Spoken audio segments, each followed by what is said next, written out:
کر رہے تھے تو تھوڑی دیر سے پہلے میرا سوال ہے کہ اسلام میں 2 سبیل ہدا ہے،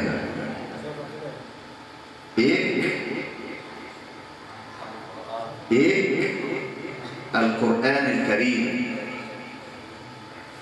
دوسرا سنت نبوی صلی اللہ علیہ وسلم۔ تو جیسا کہ آپ سب کو معلوم ہے کہ اسلام عمدہ اخلاق کا دین ہے۔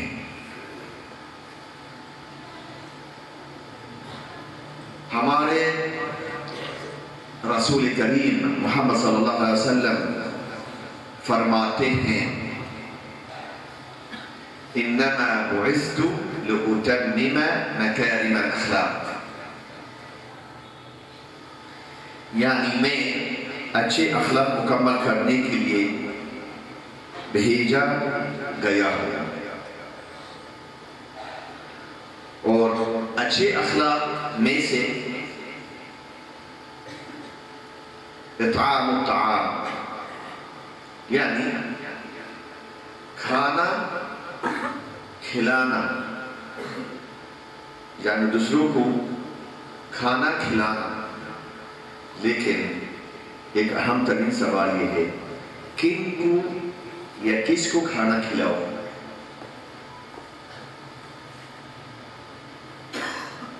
اور کون سا کھانا کھلاؤ؟ تو سب سے پہلے میں آپ کے سامنے حدیث شریف عرض کرنا چاہتا ہوں۔ تو ہمارے رسول کریم صلی اللہ علیہ وسلم نے فرمایا، سب سے پہلے ایک صحابی نے ہمارے رسول صلی اللہ علیہ وسلم سے دریافت کیا کہ سأل أحد الصحابة النبي صلى الله عليه وسلم أي الإسلام خير؟ قال النبي صلى الله عليه وسلم تطعم الطعام وتقرأ السلام على من عرفت ومن لم تعرف۔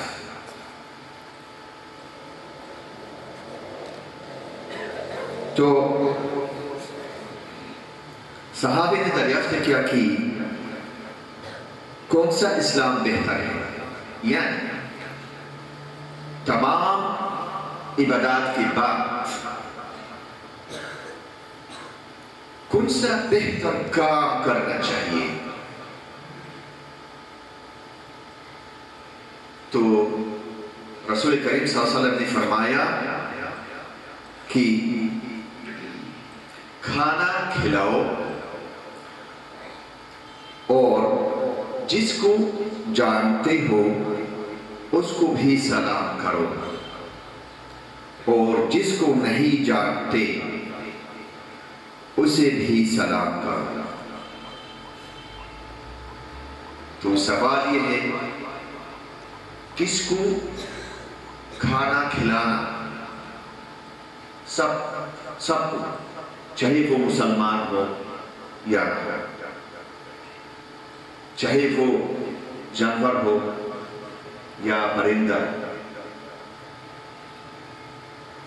بہت ضروری ہے یہ۔ ہمارے رسول صلی اللہ علیہ وسلم نے ہمیں نہیں بتایا مفعول کون ہے، تطعم الطعام، تطعم یعنی آپ، کیا ہے الطعام، یہ مفعول اول جسے کہتے ہیں عربی زبان میں، لیکن کس کو طعام وہ کھانا کھلاؤ ہمارے رسول صلی اللہ علیہ وسلم نے نہیں بتایا، تاکہ یہ عام حکم ہو جائے تمام مخلوقات کو کھانا کھلاؤ۔ کیوں؟ کیونکہ خود کھانا کھلانا ایک عبادت ہے۔ جیسے استغفار یہ بھی ایک عبادت ہے، توبہ یہ بھی ایک عبادت ہے، کھانا کھلانا یہ بھی ایک عبادت ہے۔ دوسری بات ہے کہ ہمارا رسول صلی اللہ علیہ وسلم نے فرمایا، اور جس کو جانتے ہو اس کو بھی سلام کرو، اور جس کو نہیں جانتے اس بھی سلام کرو۔ ہمارے رسول صلی اللہ علیہ وسلم نے ہمیں نہیں بتایا کہ سلام کرو صرف مسلمانوں کو یا تمام لوگوں کو، چاہے وہ مسلمان ہو یا غیر مسلمان ہو۔ کیوں بھائی؟ اس لیے کہ قرآن پاک میں اللہ تعالیٰ فرماتا ہے کہ وَمَا أَرْسَلْنَاكَ إِلَّا رَحْمَةً، یعنی للمسلمین نہیں ہے نا، یعنی للمؤمنین نہیں ہے، للعالمین۔ اور یہی ہمارے رسول صلی اللہ علیہ وسلم کی بڑی عظمت ہے، بڑی افضلیت ہے۔ آپ دیکھیے موسیٰ علیہ السلام نے اللہ تعالیٰ سے طلب کیا کہ رب اشرح لی صدری ویسر لی امری واحلل عقدۃ من لسانی یفقہوا قولی۔ لیکن ہمارے رسول محمد صلی اللہ علیہ وسلم سے اللہ تعالیٰ فرماتا ہے قرآن پاک میں أَلَمْ نَشْرَحْ لَكَ صَدْرَكَ،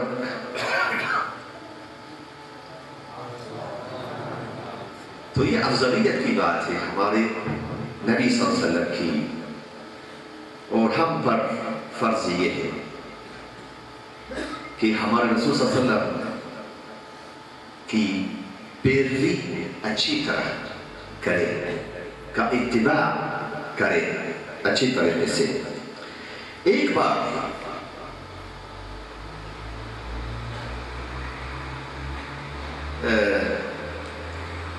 ان بچوں کو دیکھ کر مجھے یاد آیا ہے، جب میں ان کے عمر میں تھا تو ہمارے استاد رحمہ اللہ، آمین کہیے گا، کہ وہ میرا استاد تھے اور رہیں گے انشاءاللہ، تو رہیں گے یعنی ان کے بہترین کام سے، ان کے خوش اخلاق سے وہ باقی رہیں گے۔ تو جب وہ ہمیں پڑھاتے تھے یہ حدیث تطعم الطعام وتقرأ السلام على من عرفت ومن لم تعرف، جب وہ پڑھاتے تھے اور اس حدیث کی تشریح کرتے تھے تو میرے ایک کلاس فیلو نے استاد سے پوچھا، میں مسلمان ہوں، تو فطری بات یہ ہے کہ میں مسلمان کو سلام کروں، لیکن غیر مسلمان کو کس طرح سلام کروں؟ اس لیے کہ سلام میں برکت و رحمت کی دعا ہے، السلام علیکم ورحمت اللہ وبرکاتہ۔ یہ بھی ایک دعا ہے کہ میں اللہ سے دعا کرتا ہوں کہ آپ پر سلامت، رحمت، امن و امان سب کچھ آپ پر ہو، یہ ایک دعا ہے۔ تو یہ دعا مسلمان کے لیے فطری بات ہے، لیکن غیر مسلمان کے لیے کس طرح میں یہ دعا کروں؟ آپ دیکھیے گا استاد کا مختصر سا جواب کس طرح استاد نے دیا ہے.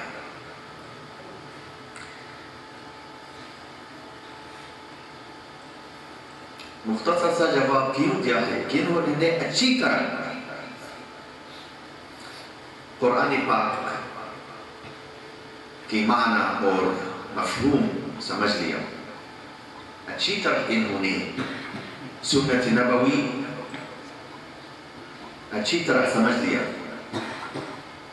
سنت نبوی اور ہمارا رسول صلی اللہ علیہ وسلم کی توجیحات نبوی اچھی طرح سمجھ لیا. تو اس لیے انہوں نے ہضم کر کے ان تمام مفاہیم اور ان تمام معانی ہضم کر کے پھر بہت مختصر جواب دے دیا.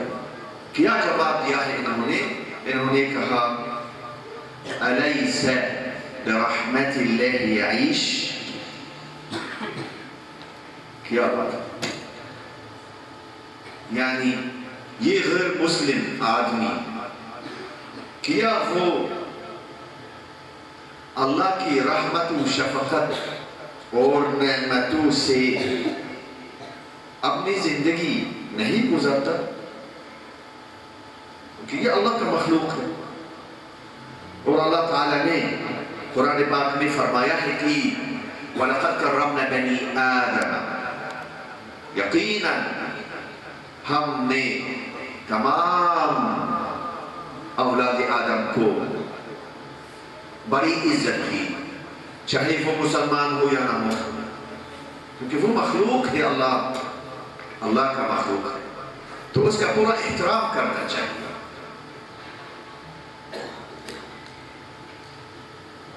ایک اور حدیث ہے اس سیاق و سباق میں یا اس موضوع میں, کیونکہ لگ رہا کہ سیاق و سباق ہو سکتا کچھ مشکل ترکیب ہے اردو میں. تو ہمارا رسول صلی اللہ علیہ وسلم نے فرمایا ہے کہ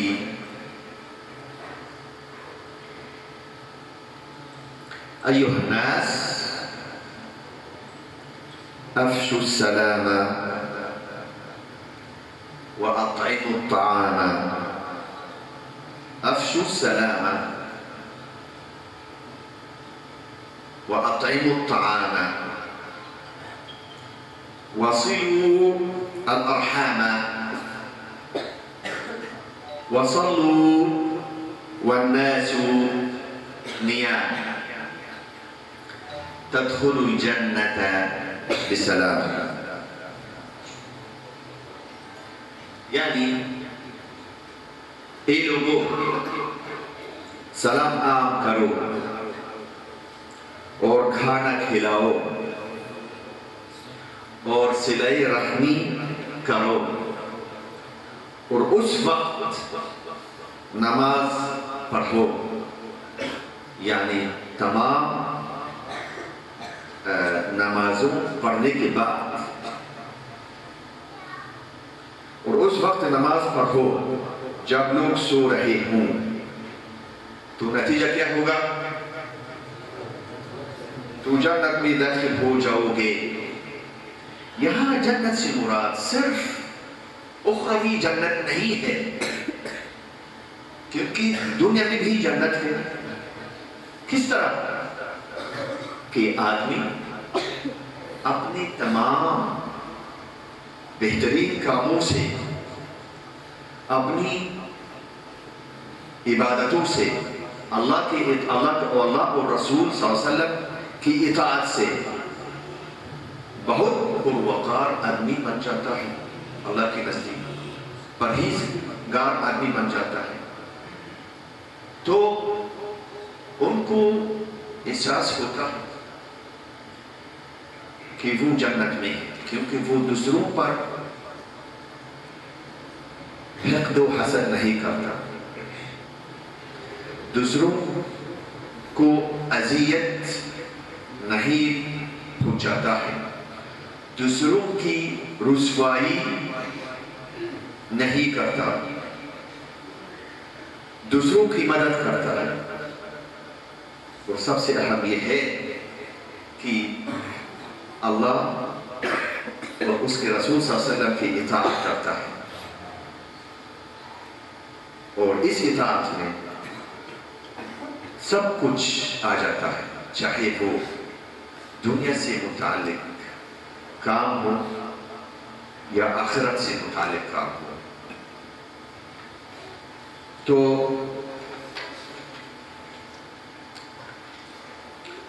اللہ تعالیٰ نے غیر مومن کی صفت یہ بیان کی۔ ضرور یہ صفت ہم لوگوں میں نہیں ہے اور نہیں ہوگی کبھی بھی، کیونکہ ہم محمد صلی اللہ علیہ وسلم کے دوست، کے احباب، کے بیٹے، ہم اللہ کے بندے ہیں۔ اللہ تعالیٰ فرماتا ہے قرآن پاک میں وَرَحْمَتِي وَسَعَتْ كُلَّ شَيْءٍ، یہاں تک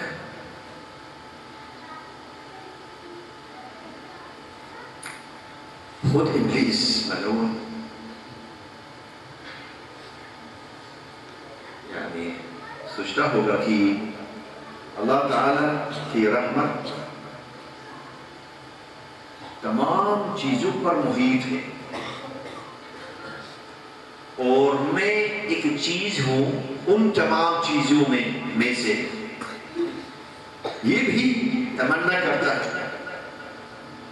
تو اس لیے ہم پر فرض یہ ہے کہ ہم اچھا توقع اللہ تعالیٰ سے۔ تو اللہ تعالیٰ نے غیر مومن کی صفت یہ بیان کی کہ خود کسی کو کھلانا تو درکنار، اور وہ دوسروں کو کھلانے پر ابھار کبھی نہیں ہے۔ یعنی غیر مومن آدمی کی ایک صفت ہے کہ وہ خود دوسروں کو کھانا نہیں کھلاتا،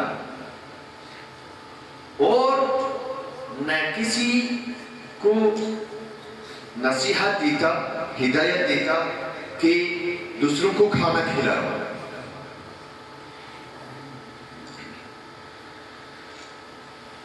یہ کس صورت میں ہے؟ وہ معنی جو میں نے آپ لوگوں کے سامنے عرض کیا وہ قرآن پاک کی کس صورت کریمہ میں ہے۔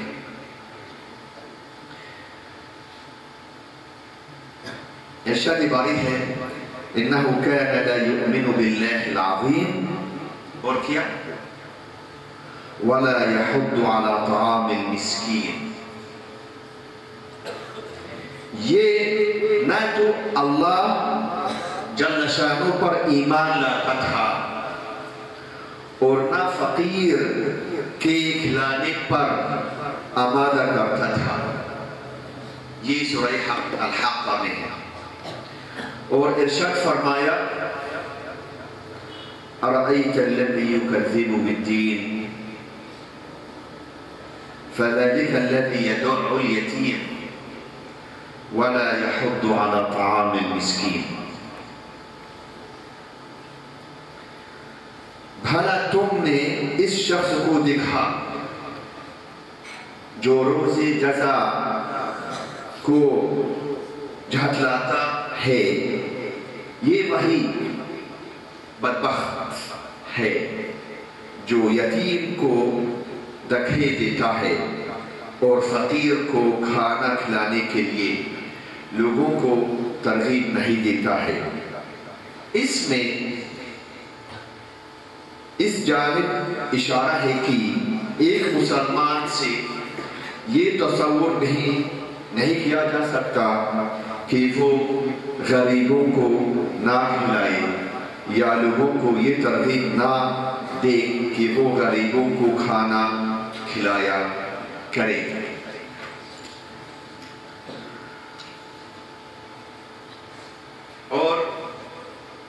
سب کو معلوم ہے کہ اسلام نرمی اور آسانی کا دین ہے۔ اللہ تعالی فرماتا ہے قرآن پاک میں لا تغلوا فی دینکم، اپنے دین کے بارے میں حد سے نہ گزر جاؤ۔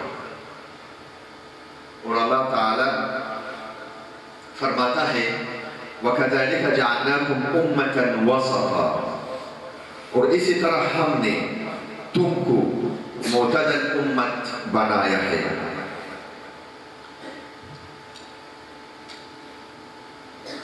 اور ارشاد باری ہے یرید اللہ بکم اليسر ولا یرید بکم العسر، اللہ تعالیٰ تمہارے حق میں آسانی چاہتا ہے اور سختی نہیں چاہتا۔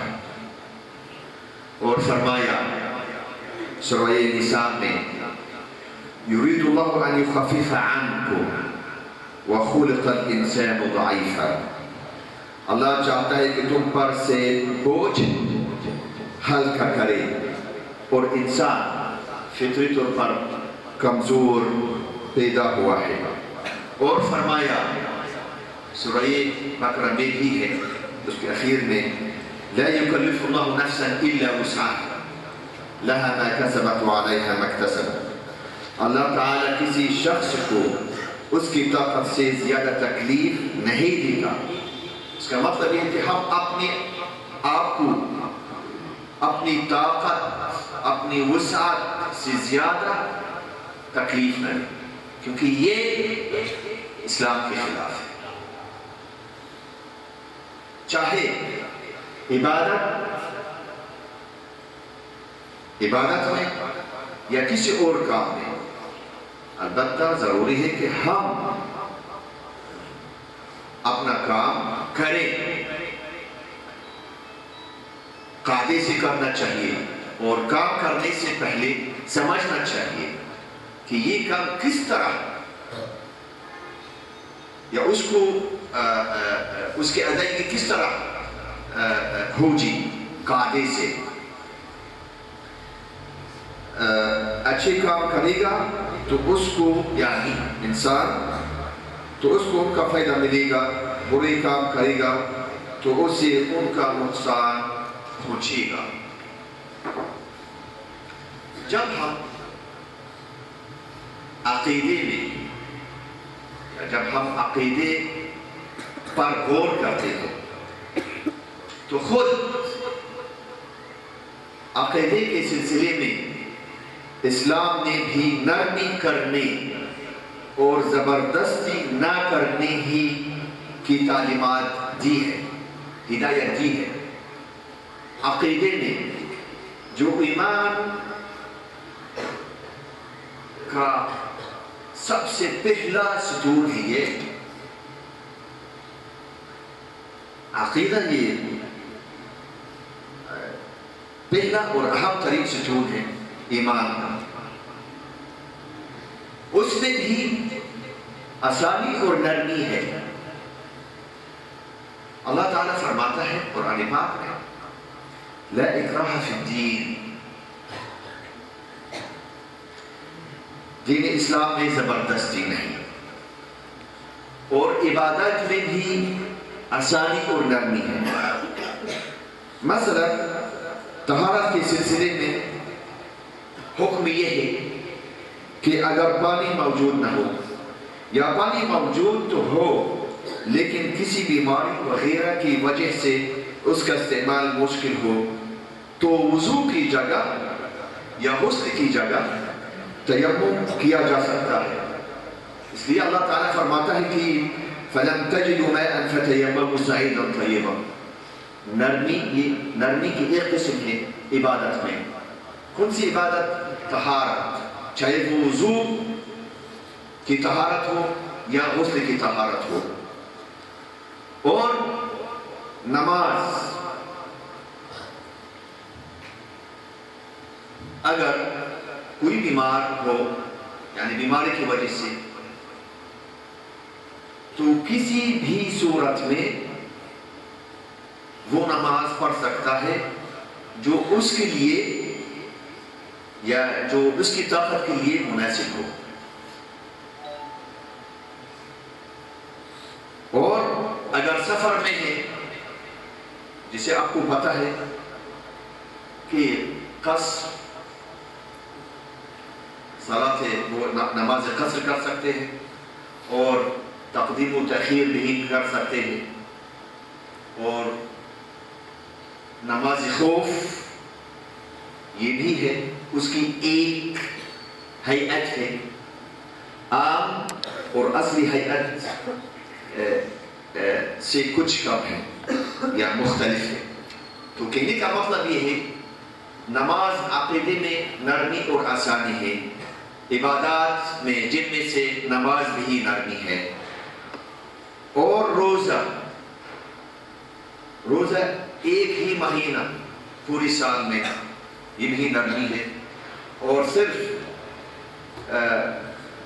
طلوع فجر سے غروب سورج تک آدمی روزہ رکھتا ہے اور بعد میں بالکل آزاد ہے. دوسری بات یہ ہے کہ اگر بیمار ہو آدمی اور خود ڈاکٹر نے ان کو ہدایت دی کہ روزہ رکھنا آپ کی صحت کے لیے اچھا نہیں ہے، تو اس لیے وہ روزہ نہ رکھے، لیکن اس کے بجائے جیسے آپ کو پتہ ہے وہ کفارہ وغیرہ دے گا.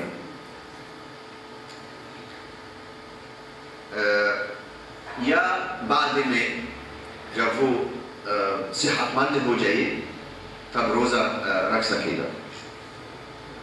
البتہ یہ کفارہ جو ہے وہ بعد میں، بہت ہی بعد میں آئے گا، تاکہ کوئی آدمی نہ کہے ٹھیک ہے وہ میں معذور ہوں تو اس لیے میں روزہ نہ رکھوں اور پیسے یا کھانا وغیرہ کھلا دوں. نہیں، جب آپ صحت مند ہو جائے بعد میں آپ ضرور روزہ رکھیں. حج میں بھی آسانی ہے، عمر میں ایک ہی بار ہے اور سب پر فرض نہیں ہے. وَلِلَّهِ عَلَى النَّاسِ حِجُّ الْبَيْتِ مَنِ اسْتَطَاعَ إِلَيْهِ سَبِيلًا، اور لوگوں پر اللہ کا حق یعنی فرض ہے کہ جو اس گھر تک جانے کی قدرت رکھے وہ اس کا حج کرے. یعنی اس شخص پر فرض ہے، حج فرض ہے جو مادی اور جسمانی اعتبار سے، دونوں کے اعتبار سے اس کی قدرت رکھتا ہو، اور معاملات میں یعنی لوگوں کے ساتھ، جانوروں کے ساتھ، پرندوں کے ساتھ، نباتات کے ساتھ، جمادات کے ساتھ خوش اخلاق سے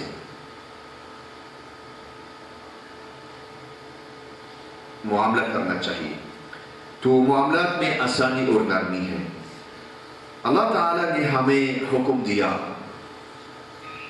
کہ ہم کسی فرق اور تمییز کے بغیر تمام لوگوں کے ساتھ، چاہے وہ مسلمان ہو یا نہ ہو، اچھا معاملہ کرنا. ارشاد باری ہے وَقُولُوا لِلنَّاسِ حُسْنًا. اللہ تعالیٰ نے ہمیں نہیں فرمائے وَقُولُوا لِلْمُسْلِمِينَ، نہیں فرمائے وَقُولُوا لِلْمُؤْمِنِينَ، نہیں فرمائے وَقُولُوا لِلْمُحْسِنِينَ. یہ 3 درجات ہے، مسلمان کے 3 درجات ہے. اچھا، بلکہ اللہ تعالیٰ نے حکم دیا وَقُولُوا لِلنَّاسِ حُسْنًا، اور لوگوں سے اچھی باتیں کہنا. لہذا ہمیں حکم دیا جا رہا ہے کہ ہم تمام لوگوں سے، خواہ وہ مومن ہو یا غیر مومن ہو، اچھی بات کہیں. اور جب اچھی بات کہنے کا حکم ہے تو اچھا معاملہ کرنے کا حکم بدرجہ اولا ہوگا. اللہ تعالیٰ نے فرمایا ہے وَلَا تُجَادِلُوا أَهْلَ الْكِتَابِ إِلَّا بِالَّتِي هِيَ أَحْسَنُ، اور اہل کتاب سے نہایت ہی اچھے طریقے سے بحث کرو آپ دیکھیے اللہ تعالیٰ نہیں کہا باللتی یعنی بالحسن نہیں کہا، بل فرمایا ہے کہ احسن. یہاں جسے آپ کو پتہ ہے احسن یہ صیغہ تفضیل ہے. احسن یعنی سوچ کے کون سا بہترین طریقہ جس سے میں غیر مسلم کے ساتھ کروں.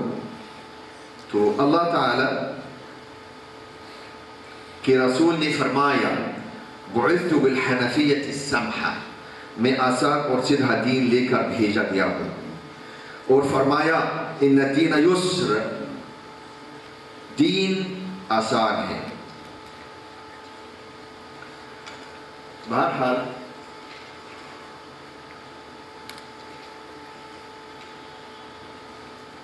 یہ آخری بات ہے کہ اسلام نے غیر مسلم کی تمام حقوق کی حفاظت اور ان کے ساتھ حسن سلوک پر بہت زور دیا. ارشاد باری ہے یقیناً ہم نے اولاد آدم کو بڑی عزت دی، وَلَقَدْ كَرَمْنَا بَنِي آدَمَ. خود ہمارے رسول صلی اللہ علیہ وسلم نبی کا بنی اسرائیل کے بہت سے قصوں کا بطور تاریخ خبر دیتے تھے، جن میں سے وہ عورت جنہوں نے ایک کتے کو پانی پلایا اور جس کی وجہ سے اللہ نے اس کی تمام گناہ مغفرت کر دی.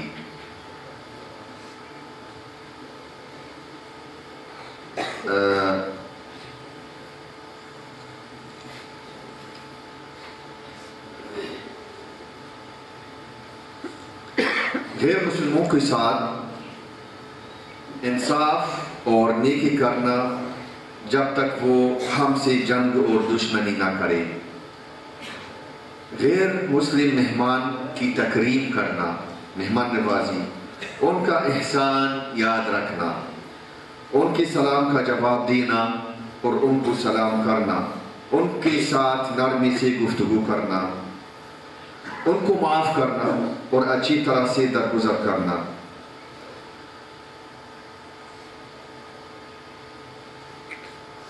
جنگوں میں عورتوں اور بچوں کو قتل کرنے کی ممانعت، عبادت گھروں اور گرجا گھروں کو منہدم کرنے کی ممانعت، یہ سب باتیں ایک دلیل ہے جسے آپ سب کو معلوم ہے کہ ہمارا اسلام خوش اخلاق، رحمت، نرمی اور آسانی کا دین ہے. اللہ تعالی آپ سب کو زندگی کے ہر میدان میں توفیق دے. اور حقیقت ہے کہ میں آپ سب کے چہروں پر ایک بہت روشن مستقبل دیکھ رہا ہوں. اللہ تعالی آپ کو تمام لوگوں کی خیر و بھلائی میں استعمال کرے. وآخر دعوانا الحمد للہ رب العالمین، والسلام علیکم ورحمۃ اللہ وبرکاتہ.